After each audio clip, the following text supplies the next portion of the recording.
अस्सलाम वालेकुम स्टूडेंट्स। आज जो टॉपिक हमने स्टडी करना है वो है distributed memory programming. Distributed memory programming इसमें हमने जो है पहले प्रीवियस लेक्चर में पैरेलल सिस्टम्स को देखा था कि पैरेलल सिस्टम्स के साथ प्रोग्रामिंग किस तरीके से की जाती है, with threads, without threads, P threads, इन तमाम चीज़ों को जो है हमने डिस्कस किया था। आज हमने देखना है डिस्ट्रीब्यूटेड मेमोरी प्रोग्रामिंग यानी डिस्ट्रीब्यूटेड सिस्टम्स के अंदर जो प्रोग्रामिंग है वो किस तरीके से परफॉर्म की जाती है। उसके लिए हम एक मॉडल अप्लाई करते हैं जिसको आप सिंपल मैसेज पासिंग बोलते हैं, मैसेज पासिंग कह लें या मैसेज पासिंग मॉडल कह लें। ये डिस्ट्रीब्यूटेड मेमोरी सिस्टम्स के साथ, डिस्ट्रीब्यूटेड आर्किटेक्चर्स के साथ बहुत क्लोजली रिलेटेड होता है। इसको हम इस सेंस में ले सकते हैं जैसे एक कंप्यूटर नेटवर्क है। आपका डिस्ट्रीब्यूटेड आर्किटेक्चर जो है वो एक कलेक्शन ऑफ नेटवर्क्स है, कलेक्शन ऑफ कंप्यूटर्स है, और हर कंप्यूटर जो है उसकी एक अपनी मेमोरी है, अपना प्रोसेसर है, वो उसके साथ जो है अपनी प्रोसेसिंग परफॉर्म करता है। और वो जो एक कंप्यूटर है उसको हमने नोड कहना है। जैसे हम नेटवर्क के अंदर नेटवर्क्स जो डिफरेंट कंप्यूटर्स आपस में कंबाइन होते थे, बेशक वो स्विच है, बेशक वो वायरलेस कोई नेटवर्क है या हब के साथ वो कनेक्टेड है, तो हम उसमें हर एक जो पॉइंट था उसको हम नोड कंसीडर करते थे। जस्ट लाइक दैट हमने डिस्ट्रीब्यूटेड मेमोरी में भी हर कंप्यूटर को एक नोड कहना है, और तमाम नोड्स जो हैं क्योंकि डिस्ट्रीब्यूटेड हैं, डिफरेंट साइट्स के ऊपर लोकेटेड होते हैं, उनको हमने एक नेटवर्क केबल के साथ कनेक्ट कर देना है। It is not possible for one node to directly read or write to the memory of another node, so there is no concept of shared memory in the distributed architecture or in the message passing model. In this model, the only way to communicate information with another model is to send data over the network. यानी अगर आपने data send करना है, you have to send data from one node of computer to another node, then you have to use the network. You cannot use the memory. So ये जो है basic principle है message passing model का। Fundamental points जो हैं message passing में हमने जो देखने हैं, अब अगर आपने कम्युनिकेशन करनी है, कम्युनिकेशन का एक बेसिक सा प्रिंसिपल है कि कम्युनिकेशन के लिए आपके पास दो मीडियम्स रिक्वायर होने चाहिए। एक तो आपके पास सेंडर होना चाहिए, एक आपके पास रिसीवर होना चाहिए, और तीसरी चीज़ आपके पास वो मीडियम होना चाहिए जिसके थ्रू आप कम्युनिकेट कर रहे हैं। ऑब्वियसली जब आपने कम्युनिकेशन करनी है तो आपने कुछ शेयरिंग करनी होती है। वो शेयरिंग आपके डाटा की हो सकती है, और वो डाटा आपने शेयर किस तरह से करना है वो मीडियम आ जाएगा, और आप किसके साथ शेयर कर रहे हैं, आपका रिसीवर कौन है, ठीक है। और ये जो तीन चार चीज़ें हैं ये कम्युनिकेशन सिस्टम में बहुत अहमियत रखती है, और हमने जो है मैसेज पासिंग में भी इन्हीं को कंसीडर करना है। एक तो आपका सेंडर होना चाहिए, ठीक है। सेंडर जो है वो क्या चीज़ डिसाइड करता है कि कौन सा डाटा जो है वो आपने कम्युनिकेट करना है अपने रिसीवर को, और डाटा जो है आपका मतलब जो आप ट्रांसफ़र करना चाह रहे हो वो फुली कम्युनिकेट होना चाहिए आपकी डेस्टिनेशन साइट पे यानी रिसीवर साइट पे, और रिसीवर जो है वो तैयार होना चाहिए आपके डाटा को रिसीव करने के लिए। अगर रिसीवर रेडी नहीं है तो आपका डाटा सेंड नहीं हो सकता इन दी मैसेज पासिंग। अब इसको एक जो है वो एग्जांपल के साथ देखते हैं। You make a phone call to another office, the worker in the other office picks up the phone and by the phone for it to ring it will never rings the wait for ever. इसका क्या मतलब है कि इसमें time out नहीं है। If a node decides it need to receive data, it waits for the message from the sender node. यानी अगर रिसीवर ने ये चीज़ डिसाइड कर ली है कि उसे डाटा रिसीव करना है और वो वेट में है कि वो सेंडर से डाटा रिसीव करे, सेंडिंग नोड से वो डाटा अपेंड करना चाहता है, तो वो वेट स्टेट में रहेगा अनटिल सेंडर उसको डाटा सेंड नहीं कर देता। और इसी तरह से जो है जैसे हम किसी के फ़ोन कॉल का वेट कर रहे होते हैं, हमें पता होता है कि उसने हमें जो है अपनी कोई इन्फॉर्मेशन कन्वे करनी है, एंड ही और she will have to make a call, so we will wait for ever जब तक वो फ़ोन नहीं कर लेगा, ठीक है। इसी तरह से जो है ये एग्जांपल है कि आपका सेंडर जो है एक तो आपके डाटा को कम्युनिकेट करने के काबिल होना चाहिए, और उसके पास इंफॉर्मेशन हो कि रिसीवर जो है वो रेडी है डाटा लेने के लिए।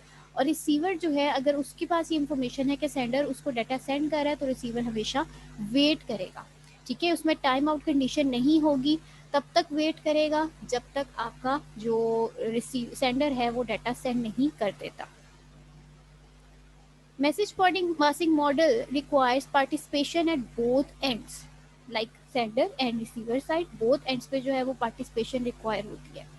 For it to be successful, the sender has to actively send the message and receiver has to actively receive it. यानी ये दो जो sides हैं, दो जो ends हैं, इनको active रहना चाहिए डाटा को send या receive करने के लिए.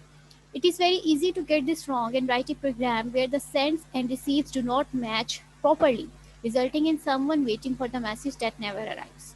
ठीक है, यानी आप एक ऐसी सिचुएशन में चले जाते हैं जिसमें आपने सेंडर ने जो है वो फॉर एग्जांपल रिसीवर को इन्फॉर्म नहीं किया कि वो डाटा सेंड कर रहा है, लेकिन सेंडर जो है वो डाटा सेंड कर देता है.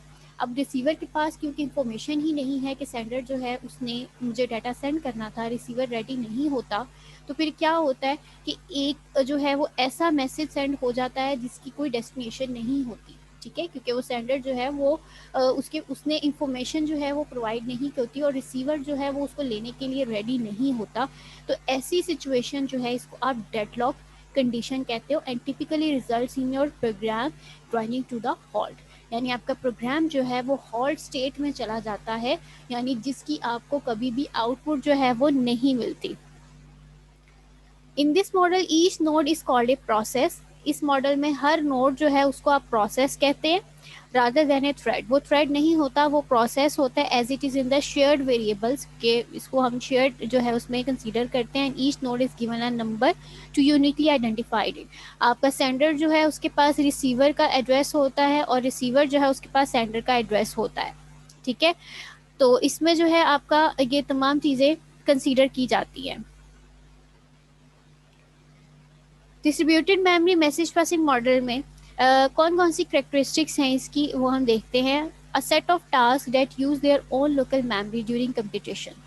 ठीक है, आपकी जो कंप्यूटर्स हैं, जो नोड्स इन्वॉल्व हैं, उनकी अपनी लोकल मेमोरी होती है. Multiple task can reside on the same physical machine और across an arbitrary number of machines. Task exchange data through communications by sending and receiving messages.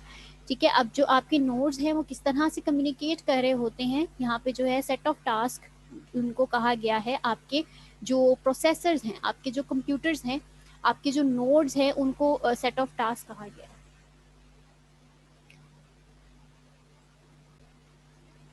जी, तो आपका जो सेट ऑफ टास्क है वो नोड्स को कहा गया है, कंप्यूटर्स को कहा गया है, जिनकी अपनी जो है वो मेमोरी होती है कंप्यूटेशन में, और उनको अगर आपने कम्युनिकेट कराना है तो वो कम्युनिकेशन करेंगे with sending and receiving messages.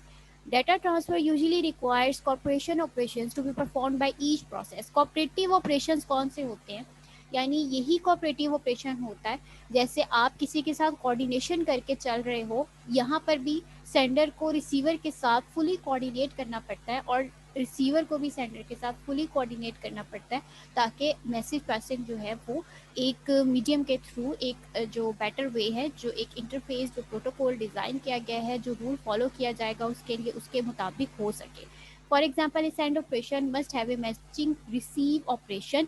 इसका क्या मतलब है कि एक सेंड ऑपरेशन है, उस जो सेंडर ने सेंड किया है उसको रिसीव करने के लिए बिल्कुल उसके मुताबिक मैचिंग जो है वो रिसीव ऑपरेशन होना चाहिए at the destination and at the receiving end.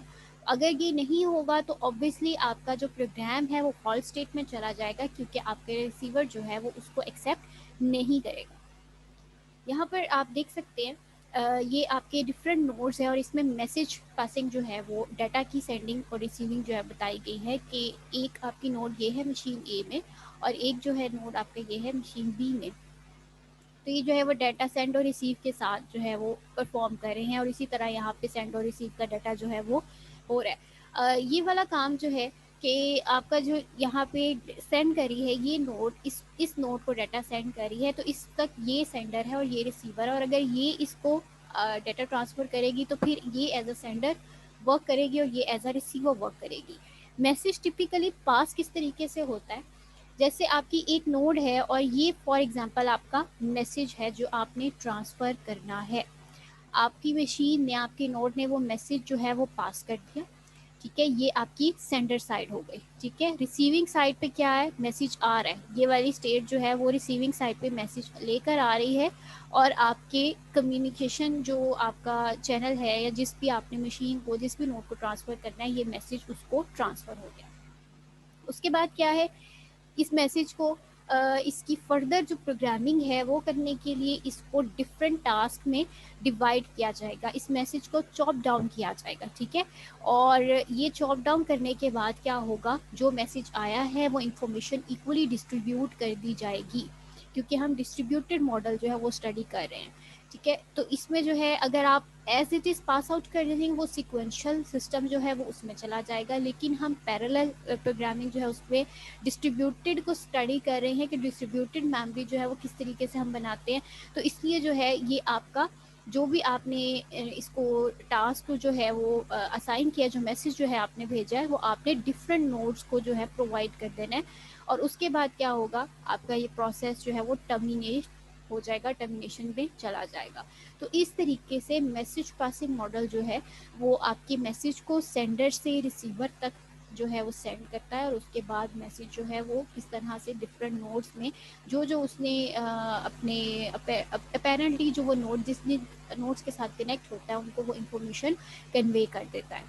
Next जो हम लेक्चर स्टडी करेंगे उसमें हम देखेंगे कि मैसेज पासिंग जो है वो किस तरीके से की जाती है थ्रू MPI एंड PVM। तो आप जो है इस ये लेक्चर बेस है उस लेक्चर की, सो आप इसमें अगर कोई क्वेश्चन है आपका then you can ask. Thank you so much.